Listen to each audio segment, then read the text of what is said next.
आज सावन का दूसरा सोमवार है। एकादशी का व्रत का महत्तम कर है, थोड़ा सा फल दो, एक केला दो, एक सेब दो, पपीता दो। तुम जो फलहार कर रहे हो, चाहे तुम मोरधान पा रहे हो, चाहे तुम जो सामग्री पा रहे हो, पर वो थोड़ा सा दो, पर गौ माता को उस दिन फलहार दो, अगर एकादशी का आपका व्रत है तो। पर दोष है आपने एकादशी का व्रत तो करा, पर सामने गाय आई ना तो आपने फलाहार नहीं दिया, रोटी ही दी है, रोटी ही दी है, डब्बे में से निकाल के ले गई, गाय आई है रोटी देना, देव मना नहीं। बाकी के दिन आप आपके बेटे से कह दो रोटी दिया बेटा जा, पर आप अपने हाथों से, आपका व्रत है तो आप फलाहार आप कर रहे हो, तो फलाहार का ही दान गौ माता को दीजिए।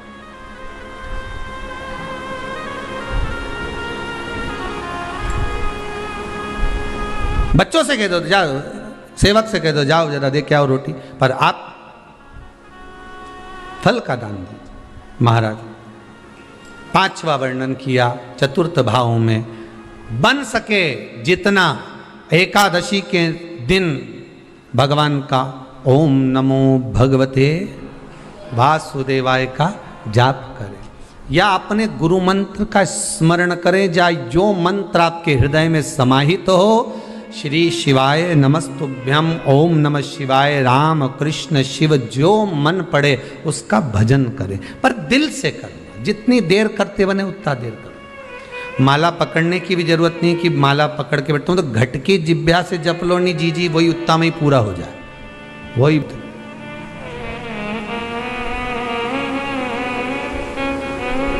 उतना ही बहुत।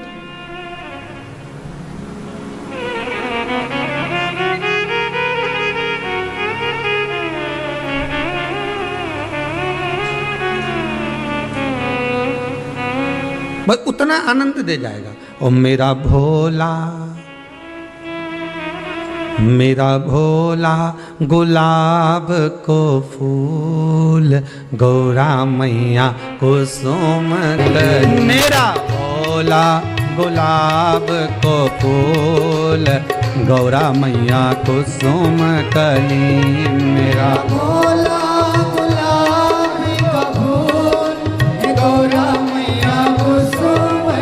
हर हर भगवान शिव की कथा कर रही है, व्रत शिव महापुराण की कथा कर रही है, व्रत शिव पुराण कर रही। महाराज पांचवा नियम कहा, जिस दिन आपका व्रत रहे किसी निंदक से बात ना करें। निंदक जानते हो, भाई दूज के दिन, दिवाली की जो भाई दूज होती है ना, होली दिवाली की जो दूज होती है, उनमें ऐसा गोबर का भाई दूज बनाते हैं, और पास में एक चुगल खोर भी बना है, और चुगल खोर के ऊपर ऐसा भाटा धर दे, एक पत्थर। अब तुम्हारे उधर रखे कि नहीं रखे हमें नहीं मालूम रहे हो, जितने आस्था पे सुन रहे हो, पर हमारे इधर तो ऐसा रहता है, गोबर का भाई बहन बनाए और उसकी पूजन करे, उसके पास में एक गोबर का चुगल चोर भी बना है, उसके ऊपर बाटा धर दे। कथा कह रही है,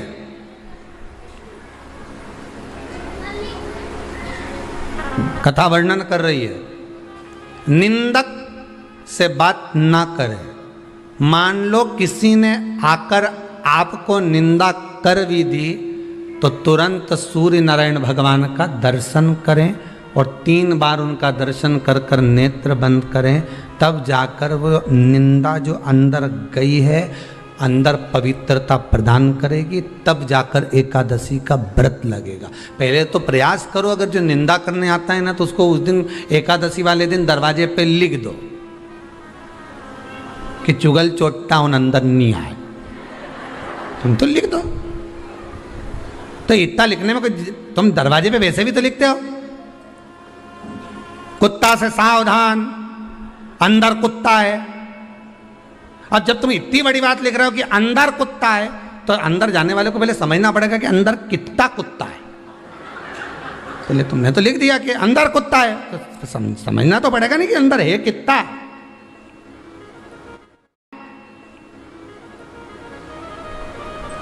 तुम दरवाजे पे लिख दो कि निंदा करने वाला चुगल चोट्टा, आज एकादशी का दिन है, हमारी मम्मी का एकादशी का व्रत है, एक इतना बड़ा कंप्यूटर से निकालो, एकादशी के दिन सेलो टेप लगा के चिपका दो, चुगल चोट्टा होने अंदर नहीं आए, आज हमारा एकादशी का व्रत है।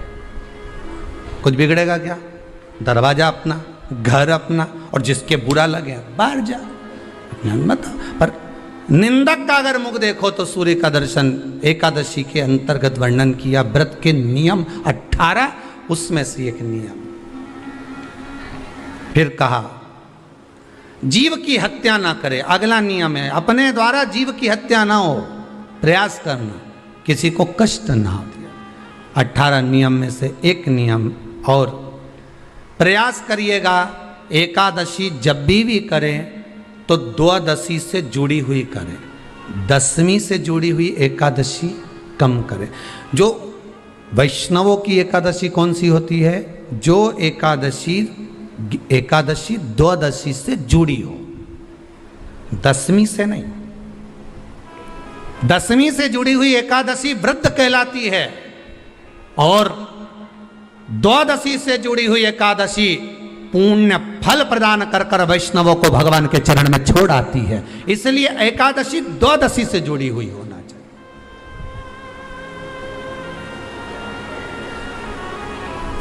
अब कई लोग क्या करते हैं, जो दशमी से जुड़ी हुई एकादशी रहती है ना, उसको करते, पर वैष्णवों की जो एकादशी मान्य है, वैष्णव धर्म की जो एकादशी होती है वो द्वादशी से जुड़ी हुई होती है, वह 12 से जुड़ी हुई होती है, द्वादशी से जुड़ी होना चाहिए महाराज। तो वो वैष्णव जो एकादशी होती है, वैष्णवों की एकादशी होती है, वो द्वादशी से जुड़ी हुई पूर्णता का सुख देने वाली होती है। हमें घटने के साथ नहीं चलना, ध्यान दीजिएगा, हमें किसके साथ चलना है? बढ़ने के साथ, क्योंकि हमको आगे बढ़ना है कि पीछे आना है। वैष्णव आगे बढ़ता है, वैष्णव का धर्म है कि अग्रण्य भाव में चले, इसलिए वैष्णवों की जो एकादशी होती है वो आगे की ओर जाती है, अग्रण्य भाव में बढ़ने वाली, द्वादशी की ओर प्रवेश करने वाली, अर्थात हमारे कदम उन्नति की ओर बढ़े, हमारे कदम आगे वैभव की ओर बढ़े, संपदा की ओर बढ़े और भगवान के चरणारविंद की ओर बढ़े, ना कि पीछे की ओर हटे। हम दशमी के साथ मिली हुई एकादशी ना करें, हम द्वादशी के साथ मिली हुई एकादशी।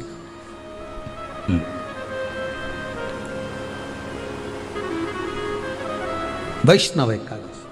फिर अगला वर्णन किया गया महाराज, शास्त्र कहता है, अगला वर्णन जो किया गया उसमें बताया, प्रयास करें जिस दिन एकादशी हो उस दिन घर में बुआरी झाड़ू आदि जो लगती है वो दूसरा लगा लें। क्यों? उसका वर्णन है, अगर आप बुआरी लगाएंगे, झाड़ू लगाएंगे, पोछा लगाएंगे तो हो सकता है कोई जीव आपके हाथ के द्वारा मर जाए। तब एक बार ये कथा हमने काशी में कह दी थी, तो एक अम्मा खड़ी हो गई और उन्होंने कहा, महाराज जी हम तो दोनों ही हैं, और मेरी रे एकादशी, तो मैं पोछा किससे लगूं? अब मैंने कहा अम्मा तू तो रहने दे, तू ही लगा ले। अब हम कह दें कि अब एक तो बोल रहे कि हम घर में दो, और आप कह रहे हो कि जिसका व्रत रहे वो पोछा ना, तो मत लगाओ, छोड़ दो एक दिन, कोई जरूरी है झाड़ू लगा लिया सब पोछा। तो प्रयास करो कि कोई जीव ना मरे, प्रयास करो। किसी जीव की हत्या ना हो। जैसे चतुर्थी का व्रत करने वाली जो माताएं होती हैं, जो चतुर्थी का व्रत करती हैं, आज भी चतुर्थी मान्य हो रही होगी, तो चतुर्थी का जो व्रत करने वाली होती हैं, जो चतुर्थी का पूजन करने वाली होती हैं, उनके भीतर का एक भाव होता है कि जैसे ही शाम का समय आए चंद्रदेव का पूजन करें, चंद्र जब प्रकट हो जाए, कलश भर लिया, उसके नीचे आखा दाना रख दिया, चावल गेहूं जो भी आप रखते हो पूजन के लिए, ऊपर पात्र आदि रख दिया, जलाशय, फिर अपन ने घी का दिया लगाकर पूजन भी कर ली। तो जो चतुर्थी का पूजन करने वाली होती हैं, जो चतुर्थी का नियम व्रत धारण करने वाली होती हैं, बड़ी बड़ी चतुर्थियाँ करती हैं या उसका नियम धारण करती हैं, तो चतुर्थी का जो पूजन करती हैं वो किस चीज़ के लिए होता है? केवल संतान, पुत्र, परिवार, हमारा कुटुंब, हम जिस कुल में हैं, हमारा कुल वैभव की ओर बढ़े, संपदा की ओर बढ़े और उसकी आयु बढ़े। आयु बढ़े, वैभव बढ़े। बहुत ध्यान दीजिएगा महाराज, चतुर्थी की पूजन में जो आप आखा दाना रखते हो, गेहूं वगैरह कुछ भी जो भी रखते हो, उसकी बड़ी महत्वता होती है महाराज।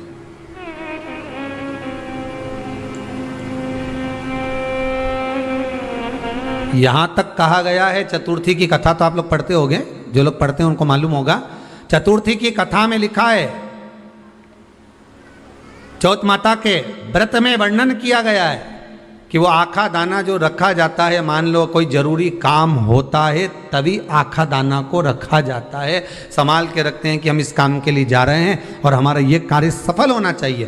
तो जिसने चतुर्थी का व्रत करा है, जिसने चंद्रदेव का पूजन करा, चतुर्थी का व्रत करा, वो गणेश जी से विनती करके वहां से 2-4 आखा दाना उठा ले, और जो व्यक्ति का काम अटक रहा है अपने ही घर का, पर दूसरे कुल को नहीं देना, अपने ही कुल के अंतर्गत जो काम अटक रहा है उसकी जेब में, उसके पल्लू में उस चीज़ को रख दिया जाए। तो चतुर्थी जो अगली आती है, जैसे आप महीने की करते हो तो महीने की, और आप जैसे करते हो कि 4 अलग बड़ी बड़ी चतुर्थी करते हो तो उसके अनुसार आपका कार्य सिद्ध होता ही है। उस आखे दाने का इतना महत्व होता है क्योंकि चतुर्थी का व्रत करने वाली माता जब व्रत करती है तो स्वयं चतुर्थी की कथा में लिखा हुआ है कि पार्वती जी गणेश जी से चतुर्थी की कथा बचवाती,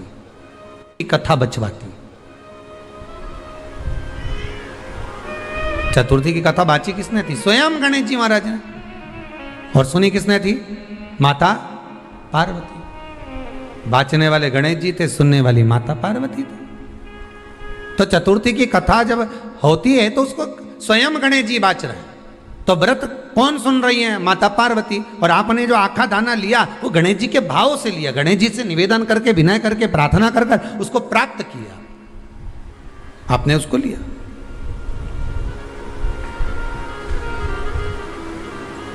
फल प्रदान कर देता है, कार्य की सिद्धता देता है। और एक और चीज ध्यान रखिएगा, जिसको पथरी की बीमारी हो या किडनी लीवर में कोई तकलीफ उत्पन्न हो जाती है, डायलिसिस चल रहा हो या डॉक्टर बोल रहे हो कि चेंज करना पड़ेगा, तो उसके पहले कोई सी भी 4 चतुर्थी, सफेद दुर्वा, जब गणेश शिव महापुराण की कथा बातचीत थी पिछले वर्ष की, शायद हमारे चैनल पर डली होगी, आप जब जाएंगे तो उसमें प्राप्त होगा।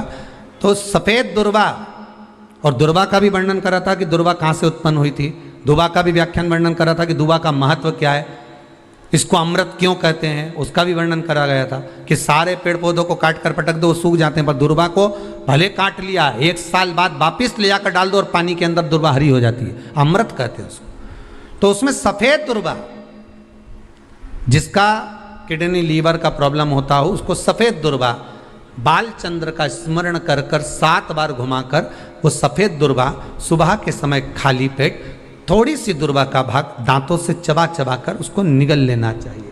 पथरी होती है तो 15 से 20 दिन में वो बाहर निकल जाती है, किस मार्ग से निकले, यूरिन आदि के माध्यम से वो बाहर हो जाती है। और अगर किडनी लीवर की प्रॉब्लम होती है, डायलिसिस चल रहा होता है, तो उसमें भी आपको सुख की प्राप्ति होती है। हफ्ते में अगर 2 डायलिसिस हो रहे हैं तो हो सकता है बाबा चाहेगा विश्वनाथ तो 1 कर देगा, धीरे धीरे उसको फिर 4 चतुर्थी कर लीजिए।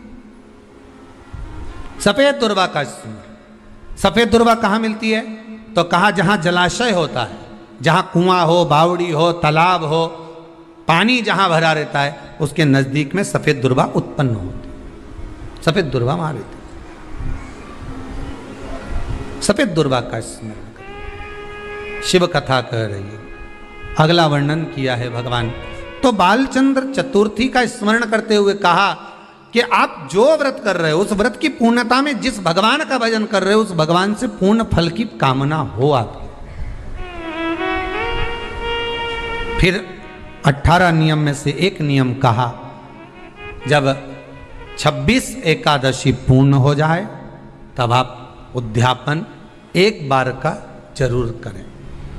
किसी के मृत्यु के बाद आपने जो एकादशी दी है, जैसे कोई परदादा गए, दादा गए, कोई बुजुर्ग गया, पंडित जी ने कहा एकादशी का दान दो, आपने दे दी 5 एकादशी, 4 एकादशी, 3 एकादशी, 2 एकादशी, आपने जो एकादशी दी है, मना नहीं, दो और देना चाहिए। दान धर्म पुण्य तो करते रहना चाहिए, जब मन मिले तब कर दो, मौका मिले तब करो। तो एकादशी जो आपने दी है, और आपने किसी जीव को एकादशी दी है जो चला गया है, उस जीव को जब एकादशी दे देते हो, उसकी 11 एकादशी, 5 एकादशी, 3 एकादशी जितनी आपने दी है उतनी पूरी हो जाती है।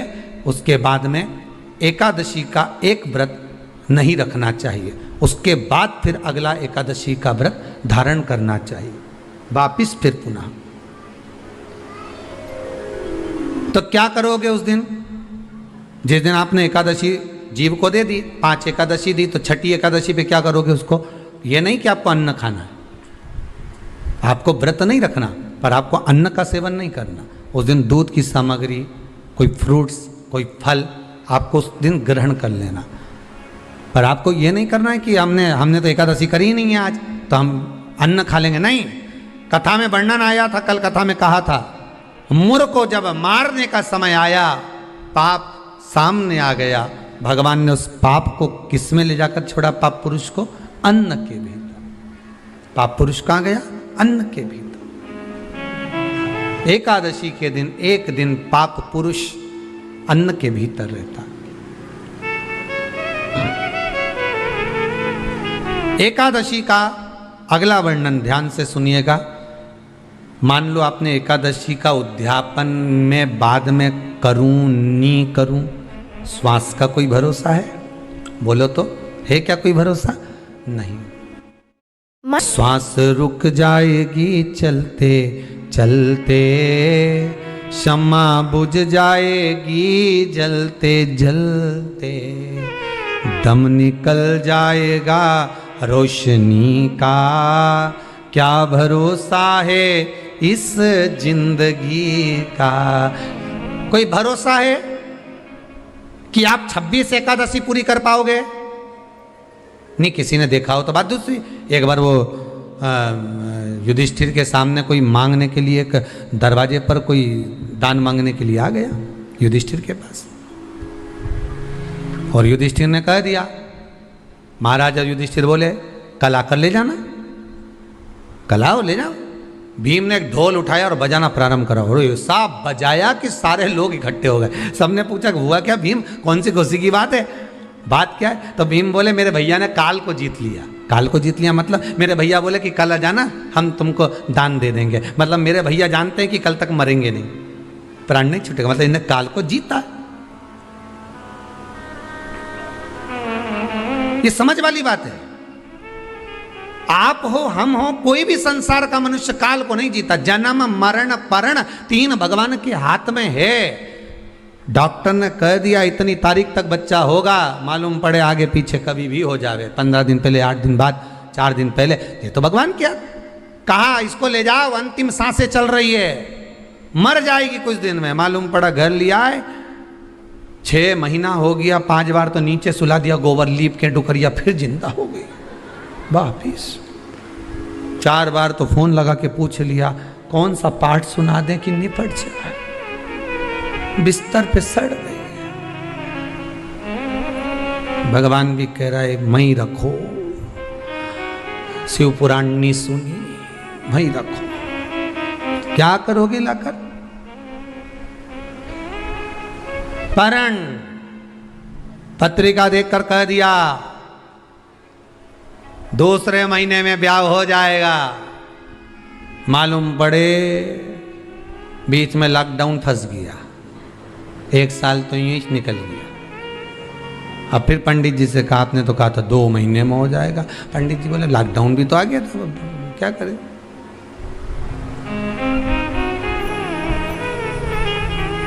तो लॉकडाउन से क्या फर्क पड़े महाराज जी, शादी तो पक्की हो जाना थी।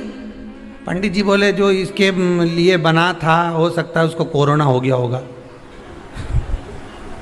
तो भगवान भी दूसरा ढूंढ रहा है, टाइम लगेगा, अभी समय लगेगा। कोई कितना ही कह दे कि इतने समय तक विवाह हो जाएगा, शादी हो जाएगी, पर जब तक उसने बंधन नहीं लिखा तब तक बंधना मुश्किल है। जन्म मरण परण 3 शिव के हाथ है, मेरे भगवान के हाथ में। 3 भगवान के पास में है, 3 वो भगवान के पास रहेगा। कोई कितना ही कह दे, ना आपका ना हमारा, क्या भरोसा है इस जिंदगी का, क्या भरोसा है, आज है कल नहीं, क्या भरोसा। तो फिर मान लो हमने 7 एकादशी का व्रत कर लिया और उद्यापन नहीं कर पाए, 26 का इंतजार कर रहे थे और उससे पहले निपट गए, तो फिर उद्यापन ऊपर करोगे? अरे बोलो तो सही, उद्यापन कहाँ करोगे? सारे व्रतों में केवल एक व्रत ऐसा होता है एकादशी का जिसका उद्यापन पहली एकादशी पर भी कर सकते हो। सारे उद्यापन में केवल एक उद्यापन ऐसा होता है, सारे व्रतों में एक व्रत का उद्यापन ऐसा होता है, वो है एकादशी का। ये जरूरी नहीं कि 26 पूरी होगी तभी तुम करोगे, या तो पहली में ही कर लो या फिर 26 पूरी हो तब कर। पर उद्यापन अगर तुमको ऐसा लगे कि हाँ मैं अभी तो जीऊंगी हो, अभी तुम्हारा बाल भी धोला नहीं हुआ है, तुमको ऐसा लगे तो अभी तो मैं तो बढ़िया, तो फिर भले मत करो। पर एकादशी का नियम कह रहा है, एकादशी का यहाँ 18 नियम में से एक नियम कह रहा है कि एकादशी का उद्यापन पहली एकादशी पर भी हो सकता है, पहली पर भी कर सकता है, फिर तुम्हारा मन पड़े तब। क्यों? तो पहली पर करने से क्या फल मिलेगा? तो एकादशी की नियमावली कहती है अगर मान लो आपने पहली एकादशी पर भी उद्यापन कर लिया, इसके बाद में जितनी एकादशी करोगे वो सारी तुम्हारे खाते में जुड़ती जाएगी। मतलब बैंक में खाता खोल लो, ठीक है, खाता खोल लिया, अब जितना कमाता जाओगा उसमें डालते जाओ, जितनी कमाई करके लाओगे उसमें जमा करते जाओ। एकादशी एक बार उद्यापन पहले में भी हो गया तो बाकी का पुण्य तुम्हारे खाते में आ जाएगा, उसका पुण्य। एकादशी का उद्यापन बड़े महीने में माघ शुक्ल एकादशी के दिन, माघ का महीना हो, शुक्ल पक्ष की जम के बोलिए एकादशी हो, प्रयास करना कि आप उद्यापन करें, भले 5, 10, 11, 12 जितनी एकादशी हो जाए, 26 हो जाए तो ज़्यादा अच्छी है, नहीं तो आप करें तो माघ महीने की शुक्ल पक्ष की एकादशी के दिन आप उद्यापन करें, प्रयासरत करें, प्रयास बड़े महीने के अंतर्गत जो उद्यापन, हाँ चतुर्मास के अंतर्गत उद्यापन नहीं होता एकादशी का, बहुत ध्यान दीजिएगा हमारा। ये जो सावन भादो कुंवर कार्तिक जो 4 महीना होते हैं भगवान के शयन करने के, इसके अंतर्गत एकादशी का उद्यापन नहीं होता और इसके अंतर्गत उद्यापन करना भी नहीं चाहिए एकादशी हमारा। एकादशी का उद्यापन माघ महीने की शुक्ल पक्ष की एकादशी के दिन आप बहुत प्रेम से आनंद के साथ करिए महाराज। परंतु एकादशी के उद्यापन में सबसे ज़्यादा अगर कुछ जरूरी होता है तो 24 तरह का नैवेद्य जरूरी होता है। कितने तरह का? 24 तरह का नैवेद्य। अब आप कहोगे गुरुजी उद्यापन हम कर रहे हैं एकादशी का तो उसमें तो फलहार का हमें नैवेद्य बनाना चाहिए, तो फिर ये पुराण के अंतर्गत स्कंद पुराण में ये चीज़ लिखी है कि एकादशी का जब उद्यापन करते हैं तो 24 तरह का नैवेद्य बनाकर सिद्ध करते हैं। 24 तरह का नैवेद्य जान रख लेना, हलवा बना लो, खीर बना लो, पूड़ी बना लो, सब्जी बना लो, पकौड़ा बना लो, भजिया बना लो, ऐसे 24 तरह का नैवेद्य अलग अलग चाहिए। पर लोग क्या करते हैं, खोपरा पाक बनवा लेते हैं 1-2 किलो और 24 जगह रख देते हैं, स्वीकृत नहीं है। 24 तरह का नैवेद्य रखा जाता है। महाराज एकादशी के दिन भगवान का पूजन का पूरी तैयारी कर कर मंडल आदि बनवाकर विद्वान ब्राह्मण को बुलाकर, कर्मकांडी ब्राह्मण को बुलाकर जो भगवत सेवा में एकादशी का उद्यापन कराए, उन ब्राह्मण के चरणों को नमन कर कर, प्रणाम कर कर एकादशी का पूजन करवाइए और उस मंडल की पूजन कराकर हवन द्वादशी को कराइए। एकादशी को हवन नहीं, एकादशी के उद्यापन का जो हवन होता है वो द्वादशी को होता है।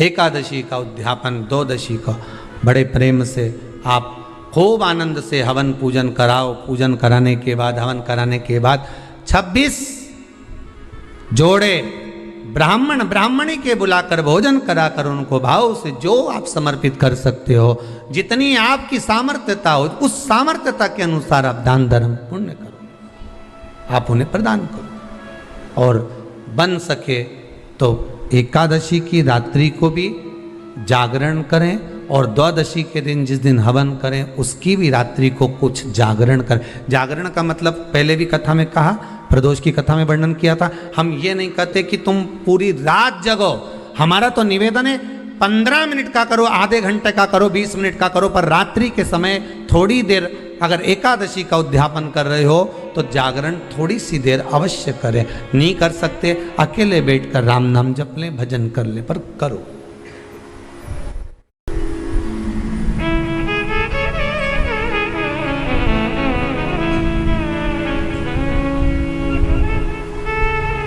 भगवान का भजन करो, किसी भी रूप में करो। देश है मंगल मंगलकारी, अवधूत रूप निराला हो,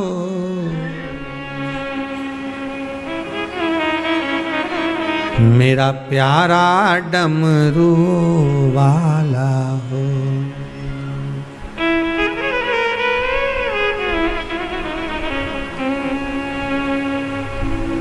भगवान शिव का जिस भाव से, जिस आनंद में करे भजन करो। धीमा बजाओ भोलानाथ डमरू, धीमा बजाओ, धीमा बजाओ भोलानाथ डमरू, धीमा बजाओ, ओ धीमा बजाओ भोलानाथ डमरू, धीमा बजाओ, धीमा बजाओ भोलानाथ डमरू, धीमा बजाओ भोलानाथ डमरू, धीमा बजाओ भोलानाथ डमरू, धीमा बजाओ, धीमा बजाओ भोलानाथ डमरू, धीमा बजाओ, धीमा बजाओ भोलानाथ डमरू, धीमा बजाओ। भगवान से प्रार्थना करें, विनती करें, निवेदन करें, चरणों का स्मरण करें, भगवान की अविरल भक्ति को धारण करें। 26 ब्राह्मण ब्राह्मणी को जोड़े से भोजन कराकर कुछ भेंट देकर विदा करें। ऐसे एकादशी के उद्यापन का वर्णन किया गया। एकादशी का उद्यापन सुख प्रदान करने वाला, आनंद देने वाला, भगवत रस तत्व को संजोने वाला। महाराज शिव महापुराण की कथा में वर्णन आता है कि माता पार्वती जितने व्रतों को धारण करती हैं, माता जितने व्रतों को भगवान शिव के लिए जितने व्रत करती हैं, माँ सारे व्रत भगवान शंकर स्वीकार करते हैं। एक बात हमारे जीवन में आप उतार कर रखी है कि आप सोमवार का व्रत कर रहे हैं या मंगलवार का व्रत कर रहे हैं, बुधवार, गुरुवार, शुक्रवार, शनिवार, प्रदोष, एकादशी, जो भी व्रत आप धारण कर रहे हैं, जो भी व्रत आप अपने जीवन में उतार रहे हैं, कर रहे हैं, प्रयास करना कोई व्रत, कोई पूजन, कोई पाठ, कोई अनुष्ठान आप अपने लिए करो, दूसरों को बर्बाद करने के लिए नहीं। उसका ऐसा हो जाए मैं माता जी को चुनरी चढ़ाऊंगी, नहीं। उसका ऐसा हो जाए उसका ऐसा हो जाए, नहीं नहीं, आप अपने लिए करो ना।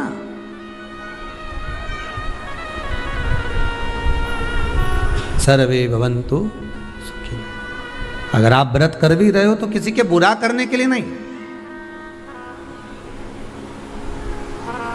अगर किसी के यहाँ जाकर आप पूछ भी रहे हो कि महाराज हमारे कहीं चले गए और कहा कि हम दुखी हैं, और कोई कह दे कि तुम तुम्हारे पड़ोसी से दुखी हो या तुम्हारे उनसे, तो उनके लिए हमें कुछ बुरा नहीं करना। आप अपना अच्छा करवाते जाओ कि देना हो तो दीजिए जन्म जन्म का साथ, मेरे सिर पे रख दो भोले अपने ये दोनों, और देना हो तो दीजिए जन्म। हमें दूसरे का अहित चाहिए ही नहीं।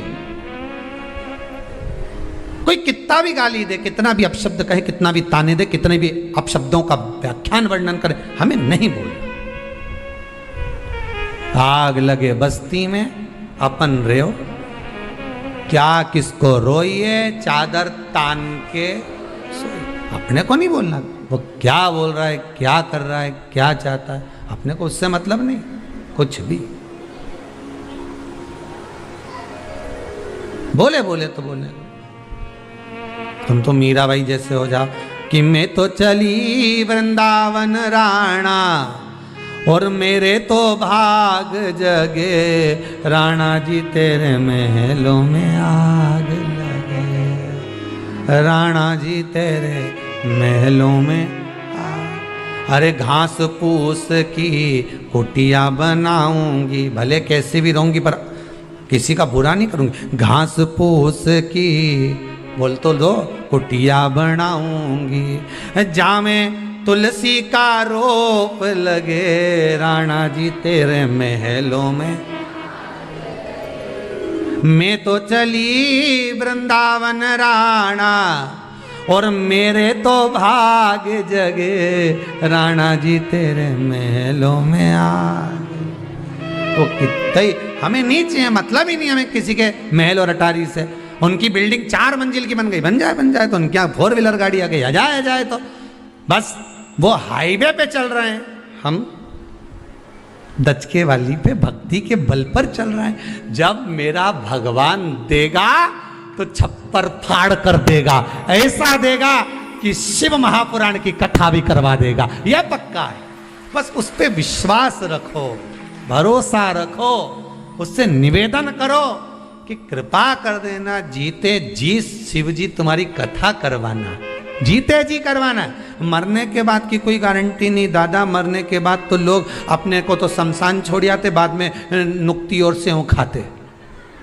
हाँ, हमें उससे मतलब नहीं, हमें तो जीते जी करा, बस मरने के बाद की।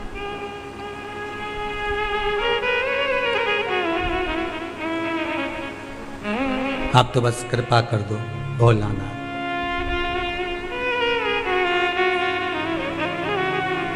तेरे दरबार की बाबा निराली शान देखी है।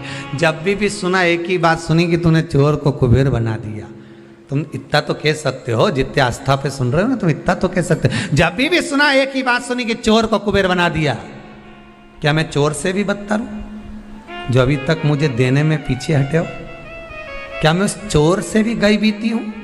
क्या मैं चोर से भी गया बीता हूं जो अभी तक मेरी नहीं सुन रहे हो? रोज झोली फसारती हूं, रोज झोली फैलाकर कहती हूं कि बाबा कृपा अब कर दे। इतना तो उससे कह सकते हो, उसको थोड़ा सा तो याद दिलाओ कि चोर को कुबेर बनाया था। और मैं तो उससे भी गई बीती हूं क्या? जब वो सुनेगा देगा। दिल से कहना परंतु दिखावे से नहीं, दिल से कहना। तेरे दरबार की बाबा निराली शान देखी है। तुझे देते नहीं देखा पर झोली भरी देखी है। तू कृपा करेगा तो जरूर होगा। माना मैं पापी हूँ, माना मैं कपटी हूँ, माना मैं चली हूँ, माना मैं प्रपंची, मुझे कुछ नहीं आता, पर एक काम तो आता।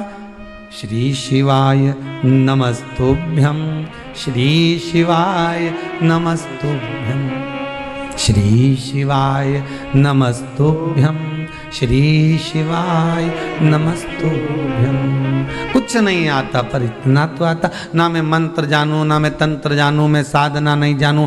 2 घंटा तक आंख बंद करके बैठी भी नहीं रही जाए, एक जैसी बैठ भी नहीं सकती। मेरे में तो जो 2 से मैंने बता दिया कि नहीं बैठ सकती मैं। चलते भी कहो, सोते भी कहो, तुम्हारा मन पड़े श्री शिवाय नमस्तुभ्यं, श्री शिवाय नमस्तुभ्यं, श्री शिवाय नमस्तुभ्यं। मैं कैसी भी हूं पर आपकी हूं, मैं कैसा भी हूं आपका हूं। भाग्य किसने लिखा है? आपने।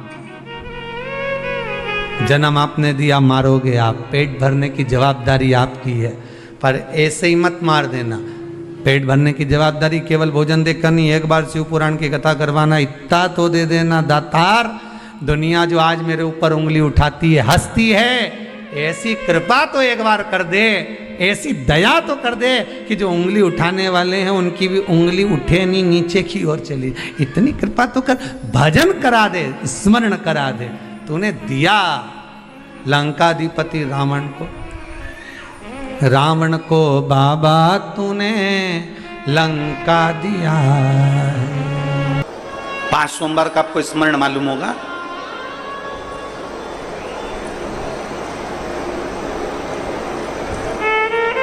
सावन के कई बार 4 सोमवार पड़ जाते हैं, कई बार 5 सोमवार पड़ जाते हैं। 5 सोमवार का आप लोगों ने तो सुन रखा होगा ना, 5 सोमवार की महिमा क्या है। सावन के महीने के 5 सोमवार की महिमा क्या होती है? तो कहा अगर 5 सोमवार सावन के महीने में पड़ जाते हैं तो शिव पंचायत का पूरा पुण्य एक शंकर पर जल चढ़ाने से पूरा फल प्राप्त हो जाता है। शिव पंचायत श्रावण का पहला सोमवार होता है शिव तत्व का, श्रावण का दूसरा सोमवार होता है देवी तत्व का, माँ दुर्गा, माँ भवानी।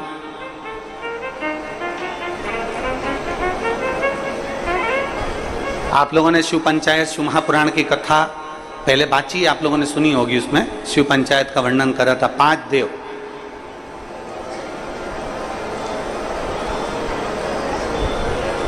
शंकर भगवान, स्वयं पंचदेव में प्रथमता प्राप्त कर कर बैठते, माँ दुर्गा, भगवान नारायण शिव पंचायत में, भगवान भास्कर देव और स्वयं भगवान शिव के सुंदर आनंद धारण करने वाले श्री गणेश पंच।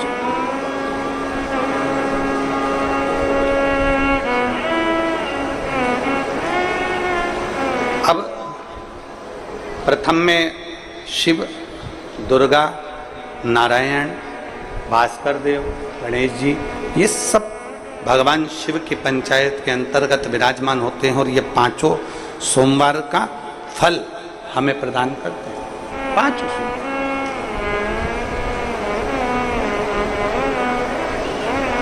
एक सोमवार की महत्वता है, एक सोमवार का क्रम है। कई माताएं उस क्रम को धारण भी करती हैं, ऐसा नहीं कि कई माताएं नहीं करती हैं, सबका अपना अपना नियम होता है। कोई शिव मंदिर में जाता है तो एक अक्षत, एक चावल का दाना शिव जी को समर्पित करता है, कोई मंदिर जाता है तो एक पुष्प शिव जी को समर्पित करता है, कोई मंदिर जाता है तो एक बेलपत्र शिव जी को समर्पित करता है, कोई मंदिर जाता है तो जल समर्पित करता है। सबका अपना अपना भाव है, जैसे तुम शिव को मना सको। जैसे यहां भगवान शंकर को नहीं जा सकते, हर्षवर्धन भगवान शिव की भक्ति में रमा रहता था, शंकर के सिवा कोई भाता ही नहीं था उसको। शिव शिव है।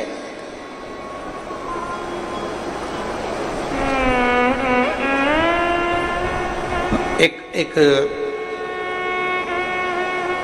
मां अहिल्याबाई होलकर और दूसरे हर्षवर्धन, तीसरे वीर शिवाजी, छत्रपति शिवाजी। छत्रपति शिवाजी। ऐसे भारत के कई राजा, भारत की कई रानी, भारत की भूमि के कई महाराजा, जिन्होंने इस पृथ्वी पर अपना अखंड राज्य करा और संसार को दिया है, वो शंकर को अपना लक्ष्य बनाकर चलते थे। जैसे माहिल्याबाई होलकर, माहिल्याबाई होलकर जब भी अपना पत्र लिखती थी, उस पत्र में कभी नहीं लिखती थी कि अहिल्याबाई का आदेश, कभी नहीं लिखा कि मां अहिल्या का या राजमाता अहिल्या का आदेश। जब भी पत्र मां अहिल्याबाई लिखती थी तो उसमें लिखती थी शिव का आदेश, महादेव का आदेश। अपने पत्र में कभी नहीं लिखा उसने माता, कभी नहीं लिखा उन्होंने कि मेरा आदेश, उन्होंने कभी नहीं लिखा मां अहिल्याबाई ने कि मेरा आदेश है। उन्होंने तो लिखा महादेव का आदेश है, उन्होंने लिखा कि शिव का आदेश है, उन्होंने लिखा शंकर का आदेश है, मेरा आदेश नहीं, ये मेरा आदेश नहीं है, ये शिव का आदेश है। और मतलब शिव का आदेश है तो पूरा कौन करेगा? शिव ही करेगा। आप लोग इतने सारी मात्रा में कथा सुनने आए हो, लाखों की संख्या में आए हो, जहां तहां जगह मिली होगी, नहीं मिली होगी, गीले में सूखे में कहीं कहीं बैठे हो, अपना व्यवस्था खुद कर कर कथा सुनने के लिए आप लोग आए हो, तो तुम ये ना सोचिएगा कि आपको कथा सुनने के लिए किसी ने बुलाया है, आपके घर में कोई पीला चावल देने गया, आपके घर कोई निमंत्रण देने गया, आपके घर में कोई अनाउंसमेंट करने गया। आपने तो केवल टीवी के माध्यम से सुन लिया, आपने तो केवल विश्वास के माध्यम से, किसी के माध्यम से सुन लिया, मोबाइल के माध्यम से सुन लिया कि कथा हो रही है, और आपके दिल में एक भरोसा जागृत हो गया। मतलब आपके हृदय में शंकर आकर बैठ गया, और कथा आप सुनने नहीं आए हो, कथा आपके अंदर बैठा हुआ शंकर कथा सुनने के लिए आया। ये आदेश उसका है, अपना नहीं।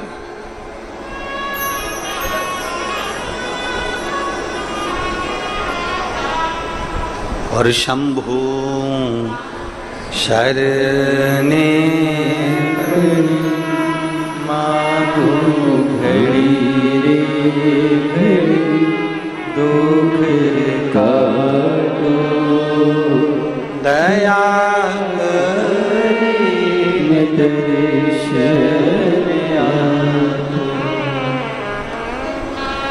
भोले नाथ सुनो मेरी अर्जी सुनो त्रिपुरारी, आया आया मैं शरण तिहारी। भोले नाथ सुनो मेरी अर्जी सुनो त्रिपुरारी, आया आया मैं शरण तिहारी, आया आया मैं शरण तिहारी। रोग कष्टों ने मुझको घेरा, हे सहारा भोलेनाथ है तेरा।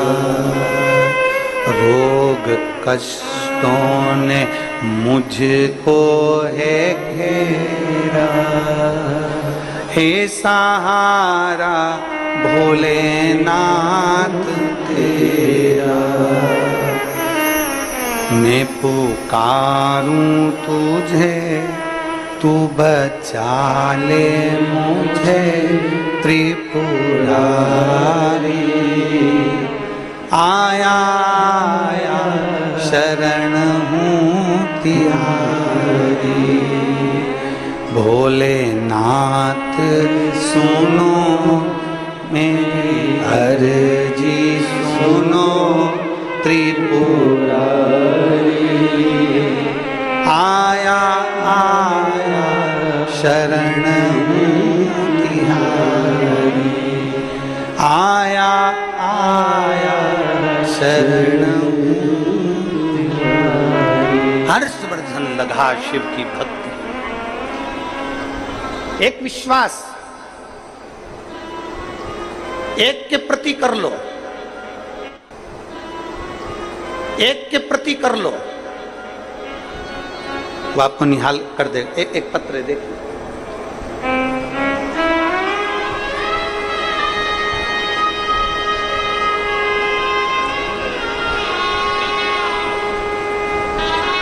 मैं नीलम सिंह पति पुष्पराज सिंह जाम्बुल